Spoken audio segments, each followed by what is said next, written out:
معروف صحافی اور تجزیہ کار امتیاز عالم نے کہا ہے کہ پچھلے 3 برس سے پاکستان پر مسلط کردہ عجیب الخلقت ہائیبرڈ نظام اب نئے D G I S I کی تقرری کے معاملے پر وزیر اعظم کی ضد کی وجہ سے ناکامی سے دوچار ہوتا نظر آتا ہے، لہٰذا اب سلیکٹر اور سلیکٹڈ کا ساتھ چلنا ممکن نہیں رہے گا، جس کے نتیجے میں کپتان کی بھی چھٹی ہوتی نظر آتی ہے۔ اپنے تازہ سیاسی تجزیے میں امتیاز عالم کہتے ہیں کہ بڑھتے ہوئے عوامی دباؤ کے باعث فوج نے بھی اب بطور ادارہ سیاسی رساکشی سے علیحدہ رہنے کا فیصلہ کیا ہے، جو کہ سیاسی اور آئینی نظام کے تسلسل کے لیے خوش آئند ہے۔ اب وزیر اعظم جسے بھی آئی ایس آئی چیف مقرر کریں ان کی دال گلنے والی نہیں۔ اس کشمکش میں 2 سری نظام کا ہائیبرڈ چربا بھی بحران کا شکار ہو گیا اور اب سیاست کا ہنگامہ خیز دور شروع ہونے کو ہے، لیکن نتیجہ کیا نکلے گا؟ وہی ڈھاک کے 3 پات یا پھر 2 سروں والے نظام کی جگہ پارلیمانی نظام کی بالادستی؟ اس کا فیصلہ جلد ہونے والا ہے۔ امتیاز عالم کے مطابق موجودہ حالات میں اپوزیشن کی دونوں بڑی جماعتیں اس دوہرے نظام کی اندرونی کشمکش سے فیض یاب ہونے کے لیے اپنے اپنے ہدف بدلنے پر مائل نظر آ رہی ہیں، لیکن جب تک آئینی طور پر منتخب وزیر اعظم اور انتظامیہ کے تحت عسکری اداروں کے مابین رشتے یا سول ملٹری تعلقات کو آئین کی منشا کے مطابق نہ ڈھال لیا جائے، 2 سروں والے اس ہائیبرڈ نظام کا اصل تضاد اپنی جگہ برقرار رہے گا، جو ملک کے تمام مسائل کی اصل جڑ ہے۔ امتیاز عالم اس وقت پاکستان میں رائج ہائیبرڈ یا 2 سری نظام کی تاریخ کے حوالے سے بتاتے ہیں کہ یہ سسٹم برٹش کالونیل انڈیا میں گورنمنٹ آف انڈیا ایکٹ 1919 کے تحت نافذ ہوا تھا، اور جس کے تحت صوبائی انتظامیہ کو اصل نوآبادیاتی حکمرانوں اور مقامی نمائندہ حصے میں تقسیم کر دیا گیا تھا۔ اگرچہ پاکستان سن 1947 میں آزاد ہو گیا، لیکن آج بھی یہاں یہ نظام جاری ہے۔ اس کے بھی 2 مراکز ہیں جنہیں عام طور پر سیاسی اور عسکری قیادت کہا جاتا ہے۔ یہ دونوں مراکز اپنی خصلت میں باہمی طور پر متصادم رہتے ہیں، بھلے وہ جنرل ضیاء الحق تھے اور ان کے وزیر اعظم محمد خان جنیجو، یا پھر اب منظور نظر وزیر اعظم عمران خان اور ان کے سپہ سالار۔ لگتا ہے کہ اسٹیبلشمنٹ کے 2 مراکز میں پھر سے ٹھن گئی ہے، جو اس 2 سروں والے یا 2 طاقتی مراکز کے حامل سیاسی نظام کی سرشت میں ہے۔ بعد جنرل ضیاء الحق غیر مستحکم سول دورانیے میں 4 اسمبلیاں اور 2 وزراء اعظم یعنی بے نظیر بھٹو اور میاں نواز شریف اپنی مدت پوری کیے بغیر گھر سدھارے، کیونکہ اس وقت ایک 3 سری ٹرائیکا کا نظام تھا، جس کا توازن 8ویں ترمیم کی بدولت بذریعہ صدر مملکت آرمی چیف کے حق میں تھا۔ صدر مملکت حکومت اور قومی اسمبلی سمیت تمام منتخب اداروں کو برخاست کر سکتا تھا۔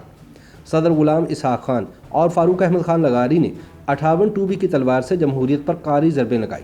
لیکن جب 8ویں ترمیم ختم ہوئی تو پاکستان واپس فوجی بغاوت کے سلسلوں کی جانب گامزن ہو گیا۔ بعد از جنرل مشرف زمانے میں 18ویں ترمیم کے ذریعے جہاں وزیر اعظم اور وفاق مستحکم ہوا، وہیں صوبوں کا دائرہ عمل وسیع تر ہو گیا۔ نتیجتاً 2 منتخب اسمبلیاں اپنی مدت پوری کر پائیں اور تیسری بھی 2/3 مدت پوری کرنے کو ہے۔ اس دوران بھی 2 وزراء اعظم یوسف رضا گیلانی اور میاں نواز شریف غیر پارلیمانی قوتوں یعنی عدلیہ کے ہاتھوں وزارت عظمیٰ کھو بیٹھے، اور صحرا چیف جسٹس افتخار محمد چودھری اور میاں ثاقب نثار کے سر پر سجا، جس نے ٹرائیکا کی تلخ یاد ایک بار پھر تازہ کر دی۔ امتیاز عالم یاد دلاتے ہیں کہ ہر 2 ادوار میں ایک قدر مشترک رہی کہ یہ سیاسی اور فوجی قیادت کے مابین مستقل اندرونی پاور سٹرگل سے عبارت رہے۔ گویا سیاسی استحکام کے لیے ناگزیر ہو گیا کہ یا تو سیاسی اور عسکری قیادت ایک صفحے پر رہے، یا پھر سیاسی قیادت مصالحت پہ مجبور ہو، یا پھر راندہ درگاہ کر دی جائے۔ میثاق جمہوریت کے عہد نامے کے باوجود اس کام میں معاونت ملی بھی تو سیاسی متحاربین کی باہمی چپکلش سے یا پھر عدالتی سرعت پسندی سے۔ اگر صدر آصف علی زرداری کے خلاف میمو گیٹ بنایا گیا تو وزیر اعظم نواز شریف کے خلاف ڈان لیکس اور پھر پینما پیپرز کا شور شرابہ مچایا گیا۔